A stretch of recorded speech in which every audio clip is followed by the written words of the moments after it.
end is near. Or maybe not. It's not really going to be the end. It's probably just like some pretty big cultural shift or something like that. Probably you won't be able to see it with your eyes, not physically. I mean, that explains why the date I gave you last week, the date when the world was supposed to end, it didn't happen. Fire didn't rain down from the sky and the seas didn't boil over, and to be honest, all that brimstone was just metaphorical. The seas metaphorically boiled over in your soul. Today, we start our long-anticipated Apocalypse series. For anyone who's worried that a series on the apocalypse might spell the end of the podcast, relax. You worry too much. History tells us that we as a species have managed to survive hundreds, if not thousands, of our last days on Earth.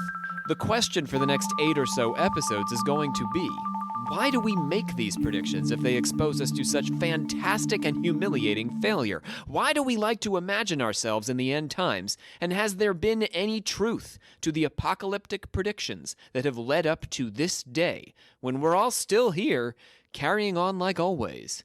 Because after all, carrying on in 21st century America is a different affair than it was in 12th century Europe or 3rd century Rome. Cultures, east, west, and globally, have undergone tremendous change since the dawn of the Homo sapien. Could these changes be their own apocalypses in miniature form? Is it possible for the apocalypse to come for some and not for all of us, as with the Messianic Branch Davidians or comet-bound Heaven's Gate cult? We'll begin with a prediction that is both the most ancient and most recent that we'll feature on our series. Today, our discussion is about the Mayan apocalypse in 2012. Arguably, the end date of December 21st, 2012 was set on the first day of the Mayan calendrical cycle on August 31st, 3114 BCE.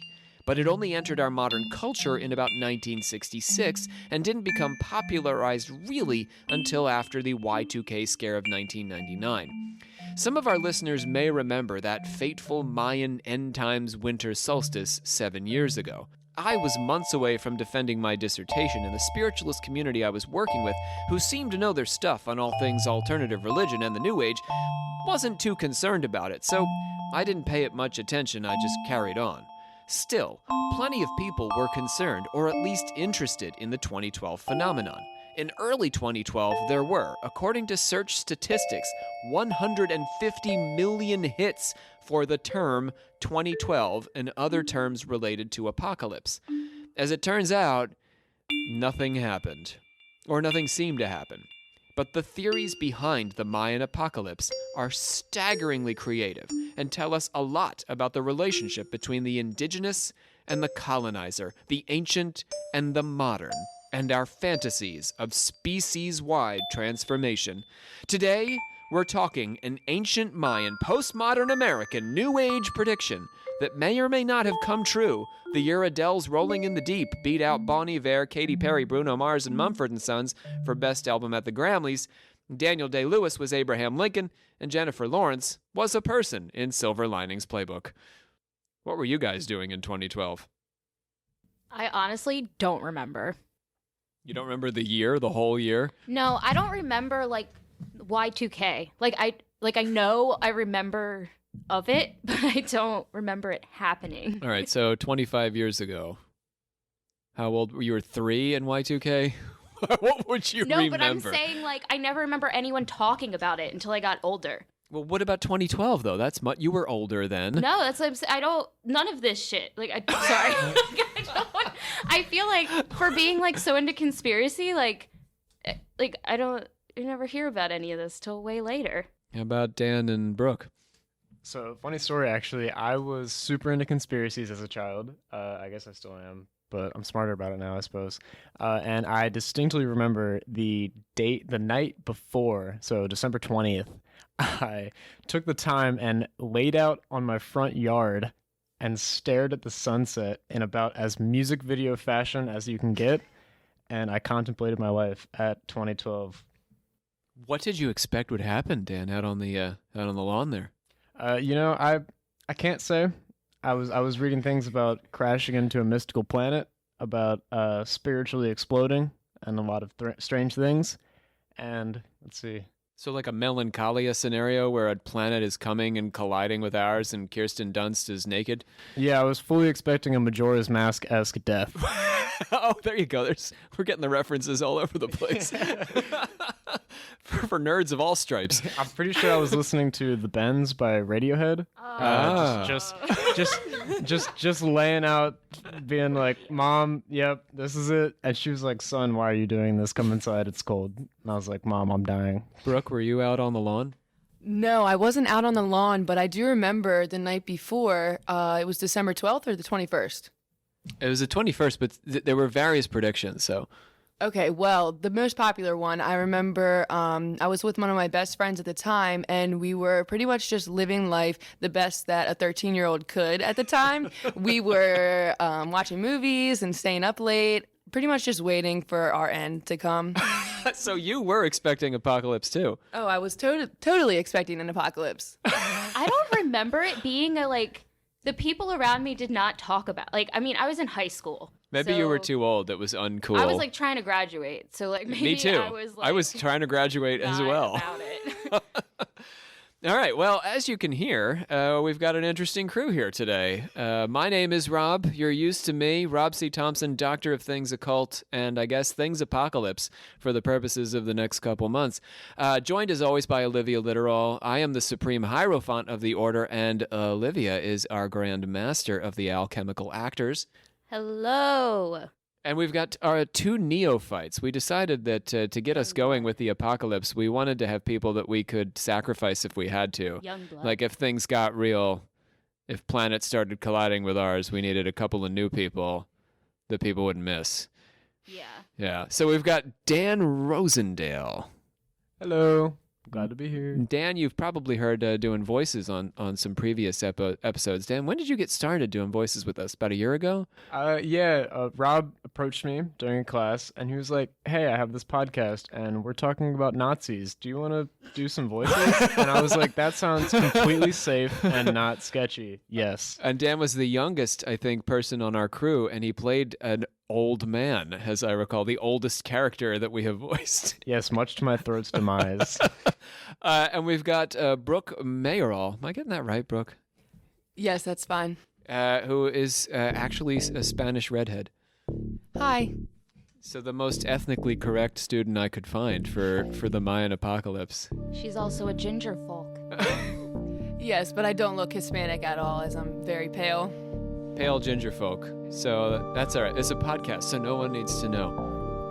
Oh, we just told them, though. Yeah, it's out.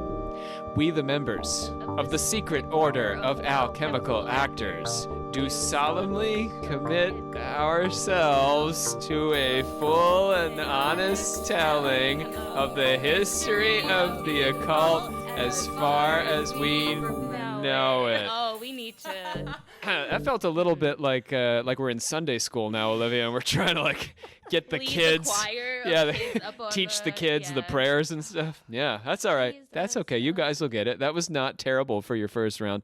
Usually we don't let y'all gang up on us. We're not usually 2 and 2.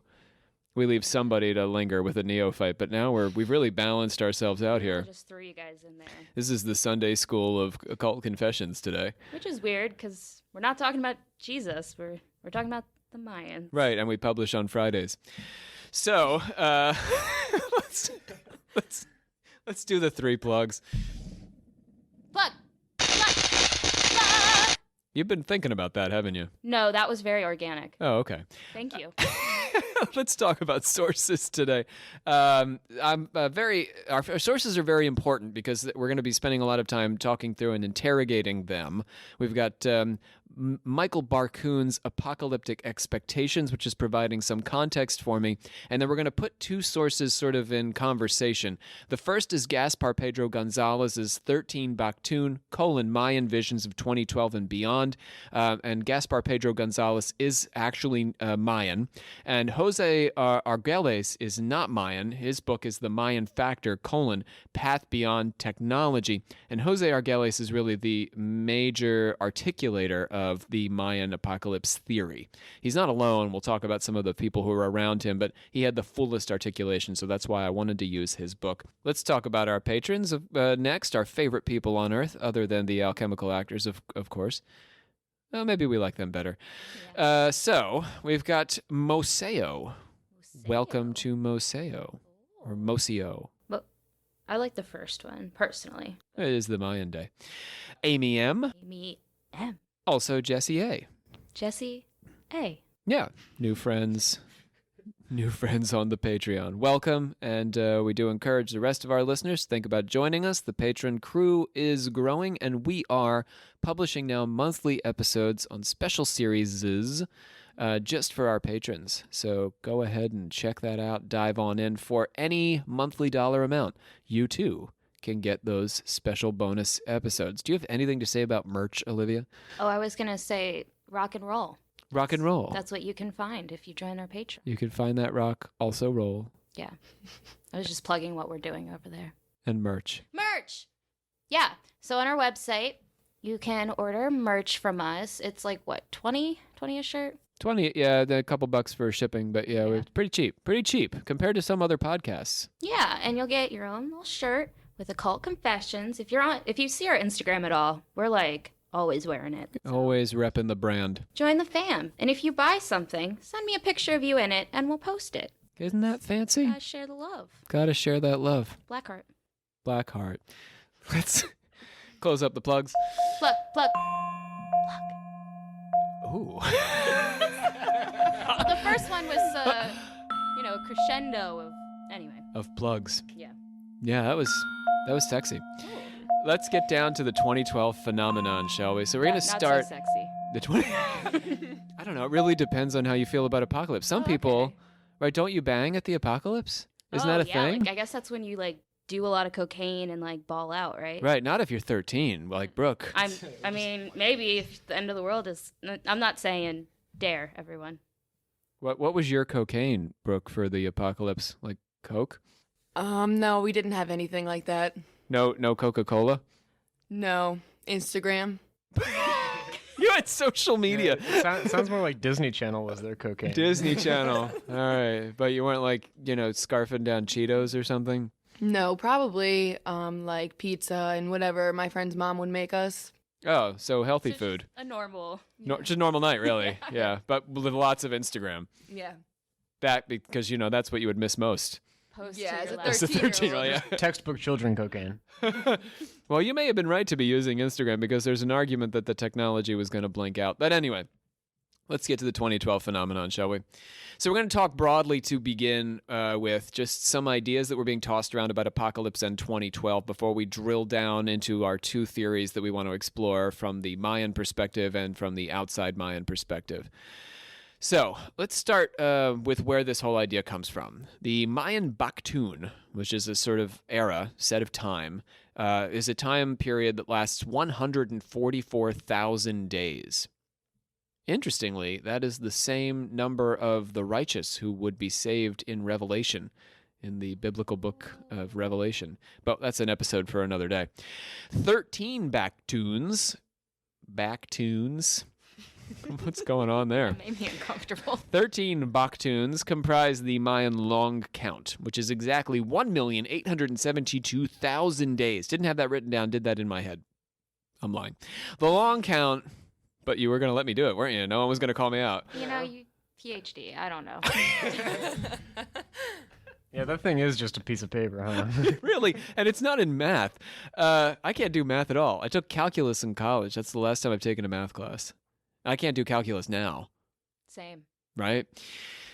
So the long count began on the 11th of August, let's see, what did I say? 3114 BCE, and was scheduled to end in 2012. December the 21st became the popular choice for the specific date with its correlation to the winter solstice. That's really the reason. I don't know if this was a mathematical thing. We were sort of tossing it around what the actual last day could be.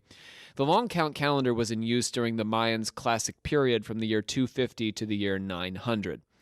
Part of the reason the time is a little up for grabs is because the Mayan calendar does not have the same number of months as we do. They have 13 months, I'm pretty sure, as opposed to our 12 months, and their months are shorter. Okay, so correlating the calendars is very difficult to do. The apocalypse theory as a modern phenomenon dates to, as I mentioned at our intro, 1966. That was the year Mayan scholar Michael Coe suggested that the end time would happen on December the 24th, 2011. So lots of different days going around here. Christmas Eve, what a way to ruin Christmas. The fact that 2012 became the accepted date shows how difficult it was to correlate, as I've said, the Gregorian and Mayan calendars with 27 separate correlations available. That's how many versions we have of how they could possibly go together. Lots of numbers. We're going to get all these numbers. What are all these numbers? We don't talk numbers. It's kind of a numbers thing, but we won't talk about them for too much longer. All right, so countdown to no more numbers. Michael Coe, our scholar, was largely alone among scholars in predicting any kind of apocalypse. Most Mayan scholars concluded that the end of the long count was simply a resetting of the calendar. And in May 2012, archaeologists unearthed Mayan ruins that carried the calendar 7,000 years forward, still millennia from now. So it could be that... What? Why didn't they tell us that before we all freaked out? You're sitting there Instagramming your face off. Your eyes are bleeding. Right. I because that's no fun. Yeah, it would kill the whole game of it. Right? There would be no good movies. Right. Yeah. Where About the end. Yeah, Jake Gyllenhaal would be out of work. Are you talking about the 2012 movie? Because that thing was like a 7 out of 10 at best, man. Who was in Yeah, that? I've never seen it though. Never, yeah. Who was in that movie? I, Was it Jake Gyllenhaal? He was in a apocalypse movie. The one bald monk guy stole the show. Ah. Well, He's on the poster if you look it up. spoiler alert. Bald Monk steals show. 7 out of 10 stars. I don't even know what Nothing to else to say. say. About that. Getting back to the Mayans here, the two views really are that either we're reaching an endpoint or it's just a resetting of the cycle. And really, if we're thinking about the indigenous Mayan perspective, linear time and an endpoint isn't part of this culture. So it was sort of ridiculous for us to believe that they had a linear time structure anyway. Even for the Hindus who envision a kind of end, it's just the beginning of a new cycle. So our culture and Western culture has this linear view of things. And when we talk Revelation in a couple episodes, we'll see how the linear thing, like that's it, it's over. Everything's changed and it's not going back. But in a cyclical view, like we're never going to have an end. Anyway, that's probably what me and my grad school buddies were saying. So if we had your phone number, Brooke, it would be weird because you were 13 and graduate school students shouldn't be calling you, but we would have let you know that it's okay. You can put Instagram down. She would have been like, Mom's friend. These graduate students are calling me because one of them says he's a time traveler and knows that he's going to meet me. And he's got this cool podcast. Here's the link. Confessions.com. If we had a podcast in 2012, we would be world famous right now. We would have gotten it on the ground floor. But oh well, we're starting now. 6 years later. Yep. We're followers anyway. So, the Mayans saw the 13 Baktuns culminating on December the 21st as part of a much larger cycle stretching infinitely through time, forward and backward. As 2012 approached, the notion of a Mayan apocalypse took on a life of its own. Some framed the Mayan apocalypse in terms of conspiracy theory, such that the Mayans themselves became a kind of afterthought. In one of my favorite of these scenarios, and it's only one, there are many of them, the Mayan apocalypse was subsumed by a scenario in search of a date, which believers figured might as well just be 2012. So there was this apocalyptic scenario kind of floating out there. They were like, well, when's it going to be? We don't know. Well, there's this Mayan thing. All right, 2012. So Serge Monast, a Quebecois journalist, so Serge Monast, Quebecois, he's from Quebec. Oh. Yeah. Isn't that fancy? Oh my God. You would I've move to never Quebec heard just to that. be called a Quebecois anything, Yeah. That's incredible. I totally would. right? A Quebecois Brook. He published his Project Bluebeam theory in 1994, arguing that humanity was about to experience vast planetary ruin that certain elite groups were in the process of shielding themselves from. Monast, oh, you want to say something about that? The Illuminati? Yeah, sort of. but NASA. So, The Illuminati? Monast, who died in 1996, was outlived by his ideas, which came to center around the 2012 Summer Olympics in London. NASA, according to this theory, was an evil crew of masterminds running the nefarious Blue Beam operation, which would unfold in a series of steps. First, they would cause a series of earthquakes, which would unearth artifacts that would disprove much of modern organized religion. Then they would produce the voice of God speaking publicly in a variety of languages to the masses, and then privately through electronic telepathy just to you. Finally, they would convince everyone that an alien invasion coupled with the rapture was imminent, persuading them to follow any messiah NASA should deem worthy to produce. Theoretically, I guess like Buzz Aldrin or somebody. That lines up with like a lot of David Icke thought. Oh, really? Well, some like bits of what you said. That makes sense because I think it's all crazy. Well, because like he brings like the reptilian aspect into it, but like that the reptilians are using like a lot of those points to keep control over us and our world, and it's like the same thing because the Illuminati is like the reptilian. Is David Icke big on the Antichrist? Because that's ultimately what we're talking. We're talking, Antichrist, Buzz Aldrin. I don't know if it's so much Antichrist as it is just like archons, like the reptilians, like within the. I think it's like a mass more than just like a one. Yeah, this lines up more closely with Revelation. Yeah. Anyway, they were just like Mayans. Why not? 2012. There's the day. All I'm saying, though, is that if suddenly out of nowhere Buzz Aldrin started telepathically speaking to me, I would be completely okay with that. If you could hear Buzz Aldrin's voice in your head. Buzz? Is that you? Can I walk on the moon? Yes, my son. You too. All right, so there's another theory involving the Mayan crystal skulls. Have you come across these, Olivia? What? I'm very The Mayan intrigued. crystal this skulls? sounds like everything I want. Right. So this was much more heavily influenced by New Age ideology than anything like Mayan culture or scholarship, because there are no such things as Mayan crystal skulls. There are Mayan. Okay, let me explain. I got so excited. Now you're telling me they're not? Well, there They are crystal but- skulls, but they're not Mayan. So Okay. the skulls are skull-shaped human carvings made of clear or white quartz. And they're currently kept in museums around the world. The British Museum skulls were sold by a French antiquities dealer in Mexico City as Aztec artifacts, but none of the skulls were recovered from any known excavation sites, and careful study has revealed that they were formed using modern jeweler's tools, probably in 19th century Germany.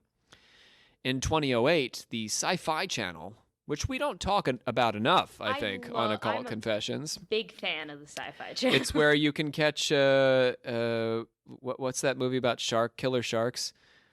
Oh, like Sharknado? No, there's They more. have, They have a like, bunch of Jaws. shark-themed entertainment. This They was have a the one bad. That's like the leopard shark or whatever. This got a versus- theatrical release though. Oh. They're like genetically Oh. engineered sharks. Into the don't deep or the blue or something. Yeah, I don't know. 47 meters down. I mean, that sounds sexy, but I don't. No, are you talking about the huge shark movie? Where the No, shark not is like the Sharknado. mega- No, It's it's like like a they're like really genetically rated engineered sharks. Sci-fi. Our listeners are yelling at their radios now. It's Deep nice. Blue Sea or something. Anyway, you can catch that and its sequel, which I was watching because I guess I had lost all will to you live okay? one night. Yeah. I don't know. So anyway, so in 2008, the Sci-Fi Channel aired a special in which people who say things claimed that there were 13. That's literally their qualifications, right? Hey, I'm one of those. Right? History Channel, Sci-Fi Channel, it's just people who say things. Although, if we're being honest, Podcast America, we have a lot of those too. I don't happen to be one of those, but they're out there. Okay, so there's an argument that the skulls are a kind of computer containing secret data from this sci-fi episode that the Mayans stored inside it. But we don't have the means of retrieving it. And if you could bring them all together, it would hold off the apocalypse. Well, that's an attractive scenario. Right? I like that idea. That's like vaguely like with the Lumerians, but before when they remember how I talked about before how they had like the big into the crystals? Yeah. That was like one of the phases. They kind of almost talk about it in a similar way. Was there secret data in there that we just had to get the Well, like they Captain say Planet? that- You put all the rings together, and a man in tights comes out all blue and saves the world. Well, supposedly if we like had those crystals, it would like resonate within the earth again, and we would like Yeah. bring us back to that. Like, so almost in a way, kind of. It just reminded me of it. I think it's a pretty interesting thought. If only the Mayans maybe formatted their stuff better. If they gave us a floppy disk, that'd be great. But I mean, so But a we crystal created. skull. Could we Yeah, the crystal access a skull's floppy pretty disk awesome. right now? Even I mean, it'd be hard. I could probably crack it for you. They don't make the computers for that anymore. right, we're sort of at a loss. But I mean, we as a culture created the Arecibo message for space travel. Oh, that's where, true, Where we right. sent it out, and I mean, if you take a look at that, it's not easy to decipher. Right. So we're just hoping the aliens will figure it out. Like we'll figure out these crystal skulls one day, which were made by jewelers in Germany. Yeah, why can't we all just have a standardized communication, man? Right? I would So like easy. that to be crystal skull. We'll get I on agree. that. Thank you. I want to Also- pick up my crystal skull when you call me. Like, You, you know? It'll Like just- Halloween Town, right? Yeah, like we talk into it and it like becomes your face a little bit and I'm like, "Hello, Rob." And I'm like holding your head. Robin, it's the bat skull. Do you know that there's actually mediums who do that with dead people? Their Shut up. faces appear over the medium's face and they communicate. I'm not about that. Yeah, I That's, actually- like, I watched it terrifying. happen No, once. no, no, Wait, no. do you guys know that one episode of The Sweet Life of Zack and Cody when Esteban communicates with the dead? That is such a good episode though. Yeah, it was really Rob scary can't though. relate. Luckily, our demographic skews more to your age than mine. But anyway, apologies to people my age who are listening and have no idea what's going on. Because I don't, if it makes you feel any better. I also want to mention, I didn't say this in our sources, I also did visit mayancrystalskulls.com for some of the information I just shared.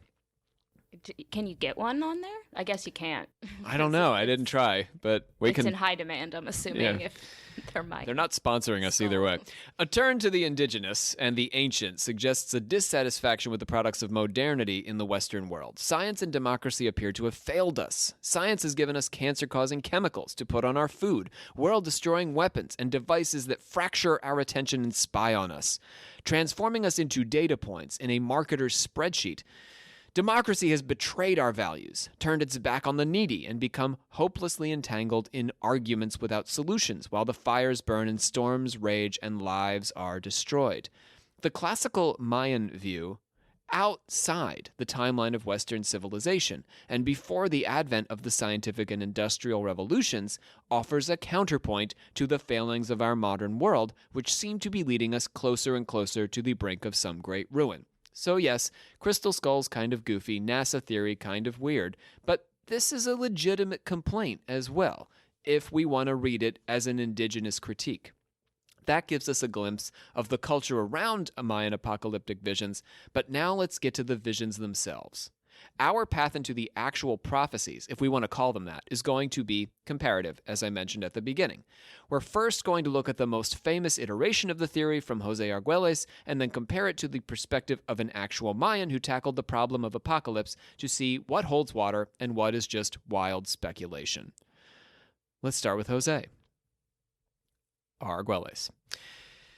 He's the scholar most associated with 2012. He's a historian who taught at the University of California, Davis, who left the academy to become a leader in the New Age movement, like I plan to do one day. Oh, Right? where are you going to go? I'm going to leave the academy to become a leader in the New Age movement. Yeah, but like, where are you going to set up camp? Oh, you mean because we won't have the theater anymore? Yeah. Like, you know. We'll be able to afford our own, like, televangelist kind of space. Oh. Yeah, where we broadcast to the masses. I feel like it's just very important to pick your location as like a, Right. you know. Anyway, Dusty warehouse. yeah. That's where we'll shack Look, up. the Mostly Mormons that, yeah. have Salt Lake Looks like we City. murdered what's people in our the Salt back. Lake City? What's our... oh, we have to pick a city? Where do you want to go? Yeah, like every cult leader picks like a location. and Well, then we've that's got where- new Can we people can we in the pick mix. Maine? Maine? is, Maine? like secluded and Stephen cold. King. Absolutely not. Brooke wants to go someplace Whack. warm. We'll go to Arizona. Oh, nice. I'm all right with That seems bad with the sun for me. Mm. Sunscreen. No, it doesn't Incorrect. work. Anyway, Arguelles did not get a warehouse, nor did he go to Arizona. But he was born in Mexico, and he had an emic or outsider perspective on the Mayans. But his ideas were the most sensational, and they've become more or less the popular version. So he processed Mayan culture through his own subjective experience, starting his journey with the Maya by creating large paintings inspired by the Maya. So let's just start out there. He's not researching Mayan culture. So he is researching Mayan culture, but then he's like doing his own thing. He was going to process it and come up with his own versions of things, in part through art. So inspired is really the best word for his relationship with the Maya. Anything he gleans from the Maya is colored very intentionally through his own perspective, and I use the word colored in every meaning of the word. He's taking it, interpreting it in this very abstract way, and then going back to his own abstract interpretations and processing them into his theories. So the Mayans are kind of several levels removed by the time we get to the actual 2012 phenomenon in his eyes. Olivia, gird your loins, because I'm about to mention one of your favorite people. They're girded. So, Arguelles is first introduced to the 2012 date at the Ojai Institute in 1985 by one Terence McKenna. My man, Terrence McKenna. So McKenna observed that the 2012 winter solstice would involve a conjunction of the sun with the Milky Way, which only happens once. Right? This is the kind of thing he would do, right? So he's doing all his drug theories and smoking up Stoned mushrooms ape and stuff. theory, Yeah, stoned apes. And Panspermia. he's doing complex calculations about the galaxy. So this apparently only happens once in the precession of equinoxes and solstices over the course of 25,800 years. So while the Maya may have been aware of this cosmic event, there are no significant references to it in their writing. Sorry, Terence McKenna. Nevertheless, Jose Arguelles was like, cool, that sounds accurate. Like, okay, that must have something to do with these Mayans that I'm obsessed with, and begins to develop his own meaning of 2012. Dan, didn't you look into McKenna a bit on the Mayan issue? I did. If you look at some of McKenna's writings, he actually has a theory called revolt theory, I believe. Check me on that if I'm wrong. It's an R word, I believe. And what his ideas are is he originally based them around this time wave principle, in that our society is built around a central time equinox in which we all experience things in very similar ways. And he based them originally around the bombing of Hiroshima, but upon learning of the 2012 incident, he then based them around that and explained that his theory was that on December 21st, 2012, every possible imaginable thing would happen in one instant, and the universe would essentially implode and restart. I didn't know the name, but I do remember I read a quote of him talking about it in an interview when I did my research, but that sounds right. Revolt sounds fun. That's a good name. Yeah, you can actually find online, if you do enough digging, the software that he created open source to try and measure the time wave. It is called Time Wave Zero. You really did your research. I try. I think you can Google images of like stuff of it with it too, I think. Yeah. Yeah, it's just a basic black screen with a white wavy line on it. I love the idea of everything happening that could happen at once. I also like that idea. Sounds like a good And day. as a man that does DMT, if you've ever seen a simulation of a DMT trip, that's pretty much the same principle. It all comes together. It's just like a blink. So back to Jose Arguelles, who was inspired by McKenna. He believed that extraterrestrials, who he called the Pleiades, which borrows from the Greeks, right? And also, I'm guessing the reptilian thing does this a bit. Archon is Pleiades. Greek, yeah. So they seek to synchronize Earth with the galaxy and share the calendar with the Mayans before returning to their home planet. So the Pleiades are like good aliens. Not bad aliens, good aliens. And they want to get us synced up with, the galactic plan that they're, on board with already. So that's why they show up 5,000 years ago, drop this truth nugget on us. Truth bomb. I like Nugget better, personally. Right, it sounds more pleasant, right? A little truth nugget. Arguelles gained his information by channeling the spirit of a 7th century Mayan king, in part. So again, more subjective processing without real Mayan research going on. He's doing that, but he's doing a lot of his own thing here. In 1993, he'd come to communicate with Telektonon, a talking stone of prophecy. A rock who talks. Its message came up through a stone tube, which actually does exist, traveling up the stairs of the crypt of the Mayan king Kinich Janab Pakal in the Temple of the Inscription in Palenque, Mexico. When you say a stone, this is not for the pod. Do you mean like a mail chute of like? Yes. Yeah. Are you sure this is not for the podcast? It's fine. People might have that question. Sounds stupid. If I think it's like a tube. It's like a tube that I'm imagining goes up to the top. that scene in like The Grinch where he's like in the mail room with all the mail tubes. Yeah. Yes, that's it. Except in an ancient Mayan temple and talking about the apocalypse. Now I'm just imagining the king as the Grinch in the mail room. So Argeles created his own 260-day Mayan ritual calendar, which he called Dream Spell, because you got to have names for calendars. This calendar differs from the indigenous calendar enough that Argeles labeled it Galactic Mayan to mark the contrast. The Galactic Mayan being your Pleiade, right, who comes and gives the Mayans their truth nugget. His theory starts with the idea that we are all connected to the galactic core or center of the galaxy, known to the Maya as Hunab-Ku. We're connected by invisible life threads, the Kuksan Sum, which link up to our planet's atmosphere and then the solar system and then the galaxy. The life thread communicates in two directions, from us to the core and from the core back to us. It's important to note that Argeles understands the material world as the product of the mental world or consciousness. The universe is made of consciousness, which means that the information traveling to and from its core is a form of literal space travel. Yeah, I like that idea. That makes a lot of sense to me. You're with it? Yeah. You just want to travel through space. No, I just like the idea of consciousness being in space, and then we just basically pull from that. So your mind, if you can get your mind to travel, you can travel. Yes. Brooke's already been, it sounds like. She's already gone. That's where I go when I sleep. There you go. She's in space, talking to them Mayans, them galactic Pleiades. The classical Maya, who were not galactic Pleiades, who disappeared around the year 830, and they were representatives from the galactic core placed on Earth to guide us toward harmonization with the whole of the cosmos. So they kind of were galactic Mayans, the classical Mayans. They traveled across space by transmitting their DNA code from one star system to another. As long as 3,000 years ago, the Mayans began transmitting themselves to Earth through this DNA code, remaining in contact with the galactic core. So they had, like Mork from Mork and Mindy or whatever, they could talk to their home planet while being on Earth. But they didn't have to literally travel through space, as we've been talking about. They just projected now not their minds, but their DNA sequences across space, which then were allowed to be turned into human bodies. So it's like having sex over FaceTime. Yep, it's exactly like that. Sweet. The aliens aren't so much not like us. Also, Mark Zuckerberg isn't watching you when Well- they're transmitting their DNA across the galaxy, probably. He's a reptilian, so he's probably watching. So, he might be doing it himself.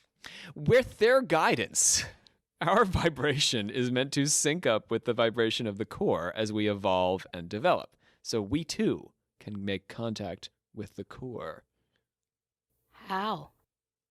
At this point in Argeles' narrative, we arrive at the tomb of Pakal Votan, or Pakal the Great, also known as Sun Shield. I'd like to start being called a shield of some kind. You already have a name. Yeah, all right. He ruled the Mayan city-state, if I could have a couple, of Palenque for 68 years, beginning in 615. Like those British monarchs, they're like, You already have like a doctor and a. I know, but Victoria was intro like takes Queen 5 of England and Regent of the You're Empire not the and Queen of England. Empire She's of a India. reptilian. She earned that title. Victoria the First was a... The entire British line. Oh, sorry. Pakal became ruler at the age of 12, with his mother reigning over him as regent during the years of his minority. He extended Palenque's power and influence into the western parts of Mayan civilization and constructed a series of temples and buildings, some of which have lasted to the present day. By the way, this is true history. This actually happened. So I know, because we're talking Argelis and this crazy stuff, DNA sequences. Lost in what's real and what's But not. this is a real guy. Okay. So his most famous project was the Palace of Palenque, which he didn't originally construct, but he expanded on it, filling the place with elaborate frescoes and Mayan hieroglyphs. He was buried in a storied sarcophagus featured on countless History Channel specials. So we got both the Sci-Fi Channel and the History Channel playing today that argue for extraterrestrial influence in the ancient world. Now, you've probably seen this before. It's this famous image that's bandied about on all these alien theory specials. In it, the Mayan ruler is pictured seated on an elaborate pedestal facing upward with his hands curved toward a pillar stretching upward, up beyond him. It's a Mayan depiction of the world tree, actually, this pillar stretching up beyond him. Eric von Daniken compared Pakal's pose to the astronauts, actual, like Buzz Aldrin, arguing that the Mayan king was a space traveler and that we were witnessing him traveling in space. Argelis had his own similar interpretation. He relates a legend of the king claiming to be a serpent or bearer of knowledge. In this, serpents, yeah, I know, they're your favorite guys. We can hear echoes of Blavatsky's secret doctrine as well, which need not have reptilian theory, Olivia, but I understand they can be aligned. So, but if you remember, those of you who have not listened to our Blavatsky series, she argued that there were these characters or figures in history who she called serpents, who were bearers of secret knowledge that they passed from generation to generation. So it's sort of a fascinating correlation there. The king had come to Palenque by way of the Valum Chivam, his mysterious homeland. Valum Chivam is a reference to one of the Mayan star bases, perhaps in the Pleiades, perhaps in Arcturus. These bases, of course, have been monitoring the Mayan mission since the first wave of galactic masters, the 9 lords of time among them, had originally seeded the planet Earth. Galactic Master Pakal Votan, assigned by his superiors to oversee the initiation, the final phase of the Mayan terrestrial project, would also be known as Galactic Agent 136656, corresponding to the harmonic equivalent date AD 631 of his manifestation on this planet. The final phase concluded with the return of the classical Maya to the galactic core in the 9th century. If we could take ourselves back to AD 810, Kirigua, we might see a gathering in the courtyard before the great temple called Structure 1. The last of the galactic masters, 7 of them perhaps, each accompanied by a large quartz crystal, seated in intense meditation on the grassy plaza, suddenly become surrounded by a humming vibration, a resonance that is part sound, part vision. Materializing into view are the luminous galactic cocoons.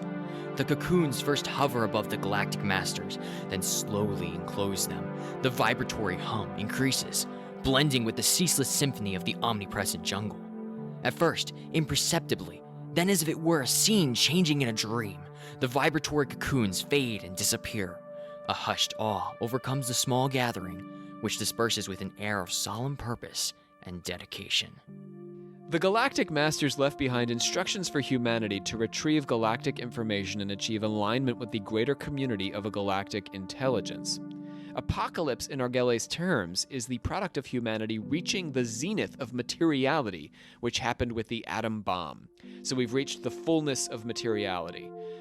We'll see this again in other versions of the apocalypse. In a Christian context, we talk about reaching the fullness of evil, and that presages the apocalypse. But for Argelis, he sort of transposes that into this concept of we've become very material, and the atom bomb is the most material thing we can conceive of.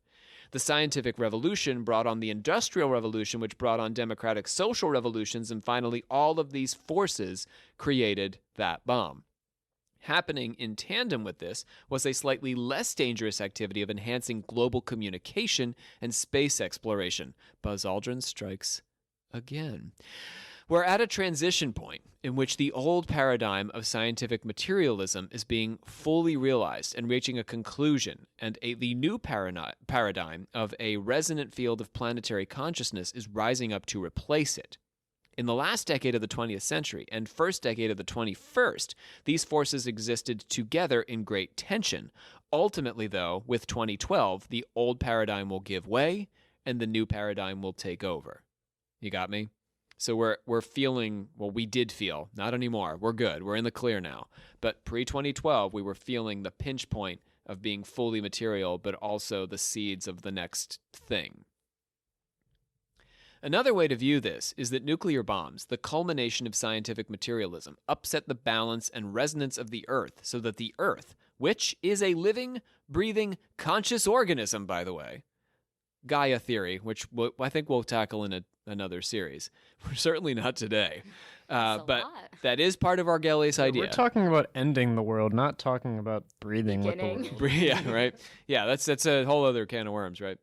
So we have to buy the Gaia theory that the Earth is a living, breathing thing. And it knows what to do. It has to seek out a new higher resonance to accommodate this dissonance that the bomb brought into our lives and incorporate that dissonance into the fold of a higher consciousness. So it's like the Earth is a pool of water, and we've introduced a chemical that's made the water acidic, so the Earth introduces a new chemical to make the water more alkaline. Essentially, when you do this, you're going to grow the size of the pool, right? So Earth has to expand its field, and by expanding the field, adding more stuff to the pool, it balances out that dissonant energy. That's me processing this, not Argelius, just FYI. That makes sense to me. Yeah, thank you. You're welcome. But, Olivia, the problem with my metaphor is that the addition of the alkaline also makes the pool purer and more resonant with the galactic core, and the pool is actually adding the alkaline chemical to balance itself. I'm imagining an outsider doing this. It's actually the pool fixing itself in Argelius' world. For humans, this will bring about a turn away from our own technology and turn toward an advanced biotechnology, drawing power on our understanding from the sun. And that's a power we've failed to fully understand. As the triumph of man's infatuation with his own material inventiveness, global industrialization has had the singular effect of intensifying the binding of modern humans to the actuality of the sun as an intelligence to be factored into every activity. The truth is that we turn to gadgetry, not willing to own up to the power that lies within our own internal circuitry, a bioelectromagnetic circuitry which is directly connected through the solar lords, the Ahukines, to the sun. So it's like if we are sending waves, if we are connected to the Earth in a way, he's essentially saying that our technology as it stands now is getting in the middle of that, and it's attempting to connect itself to us instead of the Earth. Yeah, we got to strip down naked, leave all our stuff behind, and then we can get in touch with that inner biochemical electromagnetic power. See, we've been laughing at these streakers at baseball games, but they're just trying to connect to the Earth. They are the ones on top, and I think we all need to join them. Brooke, it sounds like you're not with Dan on this. No, I'd like to keep my clothes on at the baseball game. It doesn't have to be at the baseball game, man. I've got like a bunch of 80-year-old people in my neighborhood that would love to see me walking around naked. I'm just I didn't saying. know where you were going with that. I thought they were gonna streak. I mean, there's some wild people in my neighborhood. I feel like they might join me. I don't know. Like, I mean, if you're 80, what else is there to lose? Everyone knows that you're wrinkly, man. Oh, I thought you were gonna say what else is there to do? Except Also for that, like shuffleboard, you can only play that so many times. you got to streak next. It's the next. It's just the natural, the next step. Is Dan selling this to you, Brooke? You buying this? No, not at all.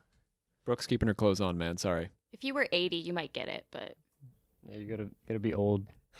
I can't say that I disagree with Argelius about humanity reaching what I hope will be the end of its technological narcissism, or the value of turning back to ourselves for truth, understanding, and well-being.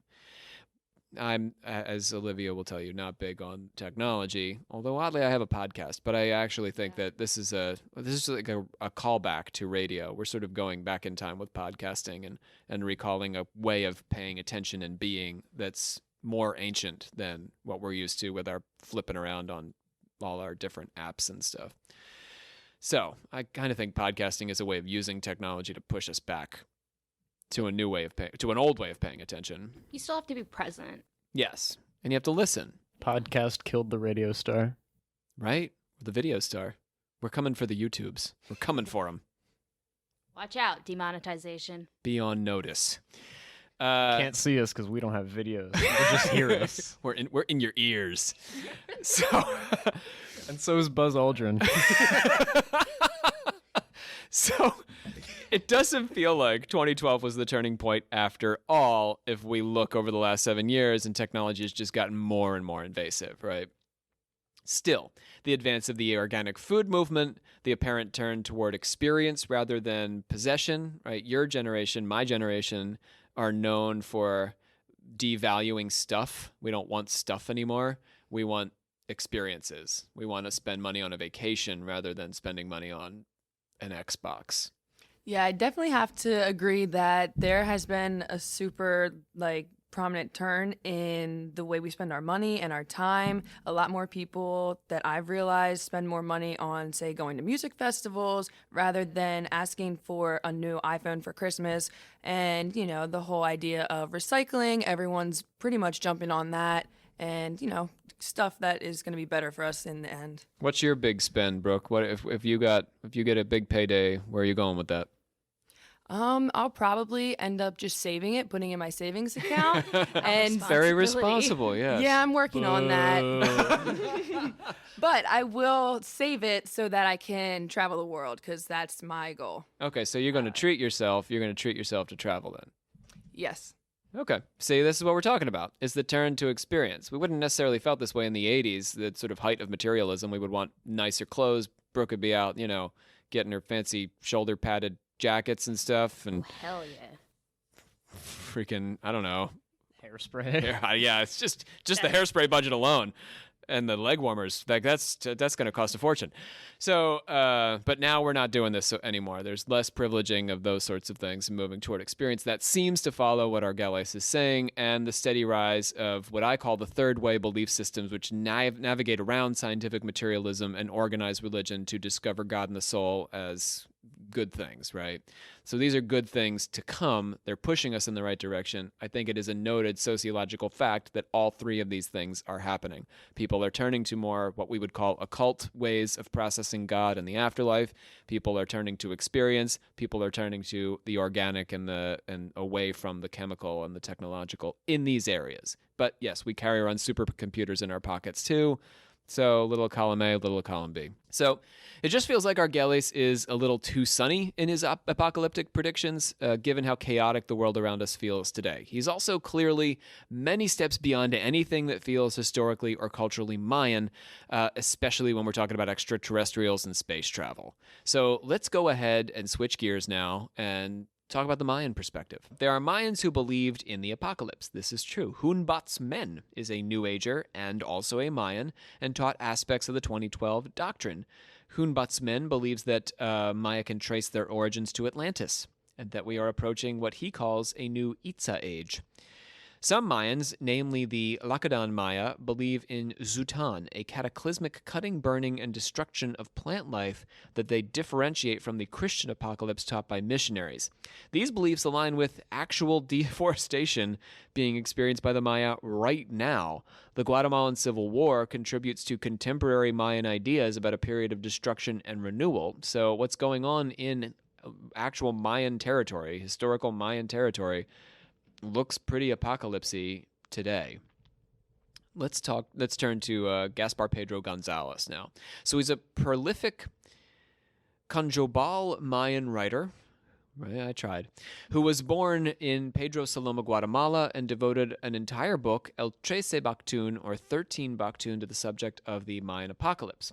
He tells of how he was led by a vision to visit an Ix'ajzum, Ix'ajzum. Gesundheit. I know, Mayan words are hard to pronounce. That's a female prayer maker, and her name was Catal. So Catal was in contact with the same Mayan beings who brought Gonzalez his vision, and she was actually expecting him and brought him and his son to the center of the earth to unfold a revelation of the Mayan apocalypse to come. You will see future events on Mother Earth, a privilege exclusively for the authorities of the spiritual world. You'll be able to enter because we have already received messages about your mission to announce the great dangers approaching this world. According to Mayan legend, caves are places where the Mayans can achieve close contact with the spirit world or underworld of the heart of the earth. Gonzalez and his son saw the history of the world unfold before them in flashing images. Then, they confronted scenes of nuclear warfare and mushroom clouds. Finally, they saw the death of all living things on Earth, followed by cataclysmic eruptions of volcanoes engulfing the Earth in liquid magma. That's a lot. That does not sound fun. That's how I envisioned the world ending. Liquid magma? Yeah, just like a bunch of earthquakes and volcanoes, even though there's no volcanoes near us, but I just imagined that's how it would go. So one would just spring up next to your house, Yeah, and then we would all die. take you out as you're Instagramming. Yep, and I would probably Instagram it. Selfie, hashtag dying. Hashtag apocalypse. Hashtag is it hot in here or just me? See, you made fun of me for saying that streaking was okay, and here we are. Here we are. It gets hot. Clothes are not a necessity if you're going to burn. Brooke, is he talking you into it now? Yeah, I might take my clothes off if it's like super hot. Victory. If you can get a volcano into her backyard, Dan. Magma's racing towards you. She's stripping down as she runs from the eruption. The end of an era is approaching. You too must be strong to go into the world and let what you saw be known. Each ending is a birth that brings its own obligations and its own pain, but it also brings its own hope if human beings try to break the chains that tie them to material things in order to elevate the spirit a bit and seek human renewal. In this, Catal seems to echo some of Arguelles' apocalyptic theology. Humans have become too material in focus, and a spiritual awakening is necessary in the new dawn. Gonzalez says, I'm quoting, arms, chemical formulas, technological inventions that distort life itself, its experiments, they will all rise up one day against humans and beat them and destroy them. Humans, this is now me, must realize that they have only come to Earth to be polished like stones in a riverbed. This is really Gonzalez. This is not a kind of thing I would say.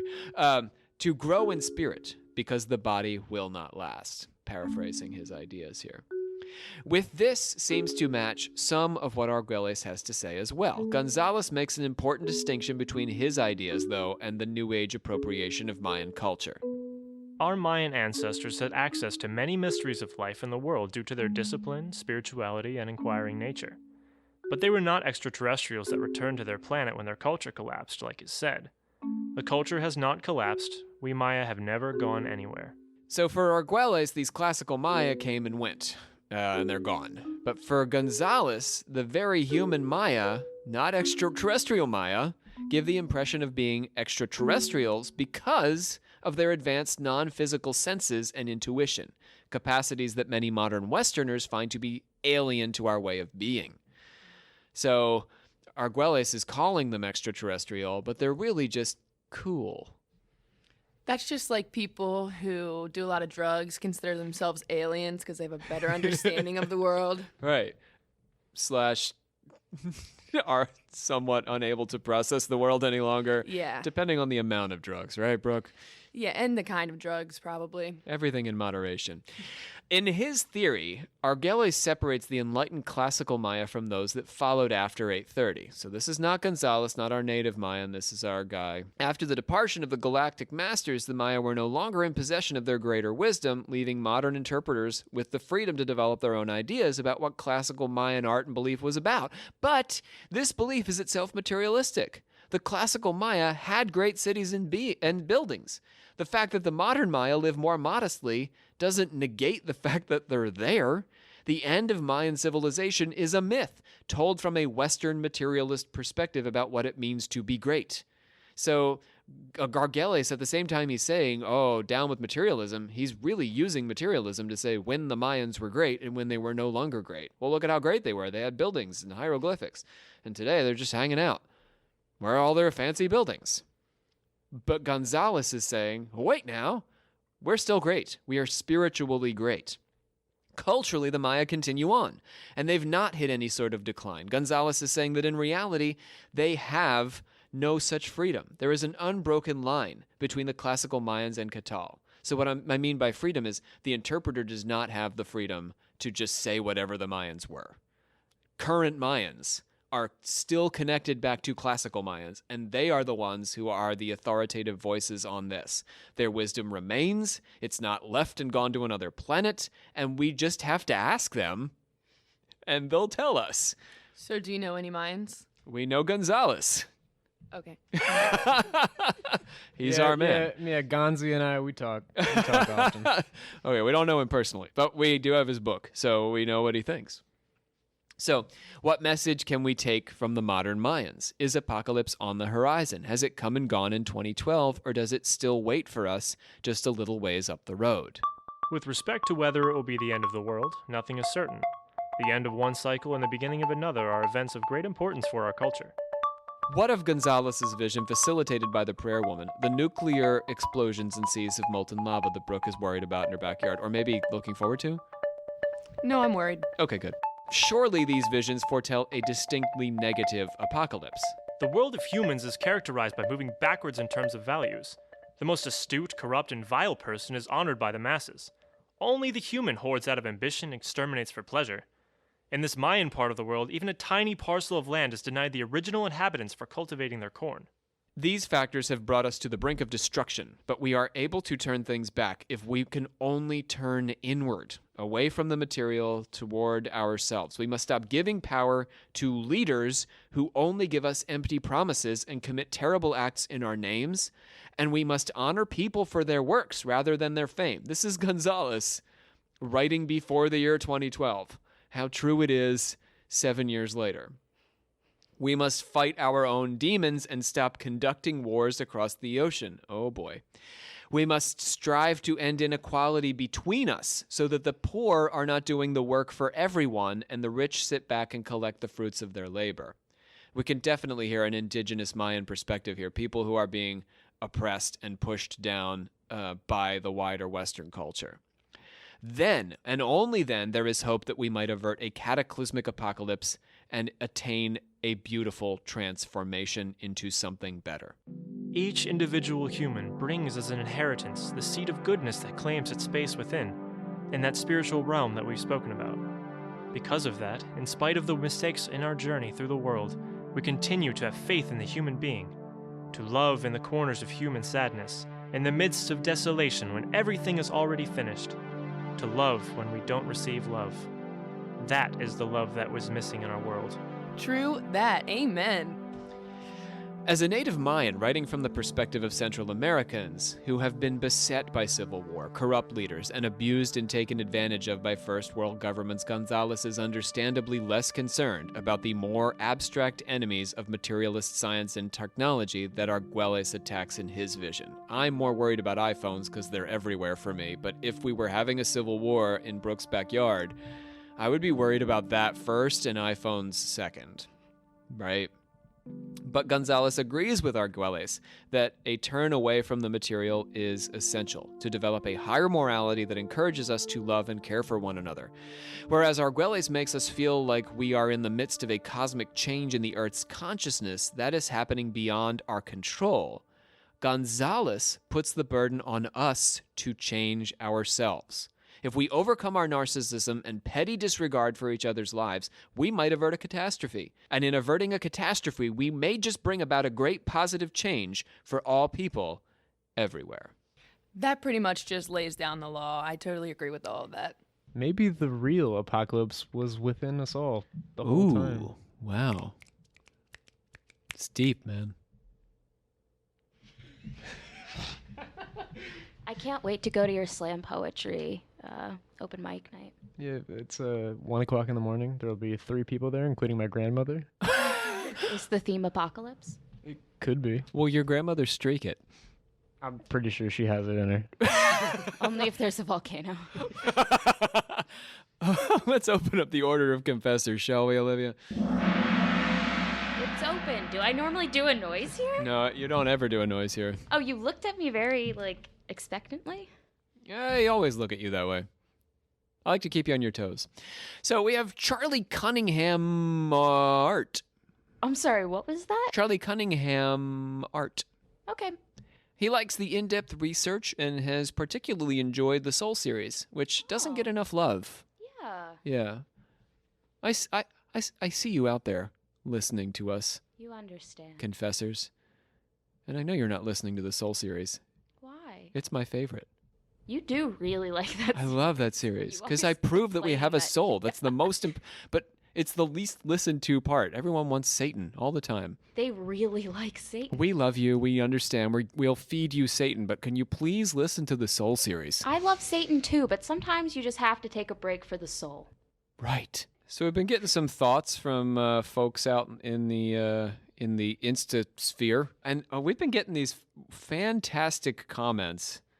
Who is this guy here? Are there any Old Tom Naughty. Old Tom Naughty. He says he calls all our stuff pretty heckin' cool. I love that. He feckin' pretty loves heckin' our cool. Yeah, he's pretty feckin' cool, Old Tom Naughty. He's I just wanted to put that out because Shannon mentioned that last night to me that she really wants Old Tom Naughty to get a little nod for his heckin' comments. I heckin' love that. All right, let's. That's enough. Let's close up the order of Confessors. Get out of here. Olivia, bring us on home. I hereby adjourn and declare closed this meeting of the secret order of alchemical actors till such a time as we get together and do it again. And our voices today, we had Sean Priest as the Arguelles. We had Johnny Cook playing the role of Gonzalez, and Bree Litteral was Catal of the Cave. We were joined by neophytes, Brooke Mayerall. Bye, guys. Thank you, Brooke, for joining us and surviving the magma. Dan Rosendale. Ciao, babies. First episode for both of you, too. How did they do, Olivia? What do you think? I thought you guys both did really well. Pretty good. Yeah, maybe Give we'll yourself some credit. get him back in the You mix. weren't too half bad yourself, Rob. Oh, thank you. What about me? You're like a step up from that. Oh, from Rob? Brooke, Maybe- defend me over here. Yeah, I think Rob's pretty freaking heckin' cool. But Oh! but I think Dan needs some work.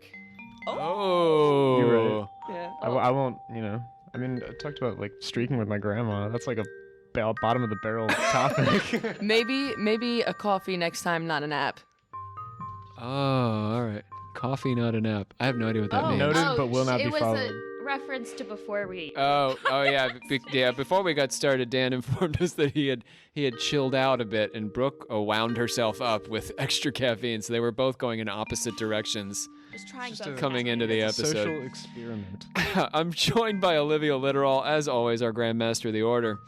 Goodbye, everyone. My name is Rob C. Thompson. I am your Supreme Hierophant and Doctor of Things Occult. Our next episode will feature one of my favorite goddesses ever, Kali, the demon slayer from Hindu tradition. So we'll be back heading to India next time. Thank you for listening. We'll catch you for Kali on our next episode in the Apocalypse series. Dun, dun, dun.